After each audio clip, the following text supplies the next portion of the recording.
தெய்வங்கள் இருந்தாலும் உன் வேலுக்கு நிகரில்லையா.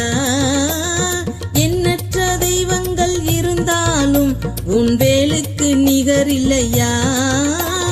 உங்கம்மா மீனாட்சி பார்த்தாலும் அவ கண்ணுக்கு மகிழ்ச்சி ஐயா. உங்கம்மா மீனாட்சி பார்த்தாலும் அவ கண்ணுக்கு மகிழ்ச்சி ஐயா. செவ்வாய்க்கிழமையிலே வேல்மாறல் படித்து உன் காலில் சரணடைவே. என் முருகா, என் குமரா, என் அழகா, என் கந்தையா, அன்போடு அள்ளி அணைக்கவா. அட என்னையா சிவனாண்டி மகனே, உனக்கு என் நெஞ்சு உருகுதையா. சிறு எண்ணங்கள் எனக்குள் புகுந்து பக்தன்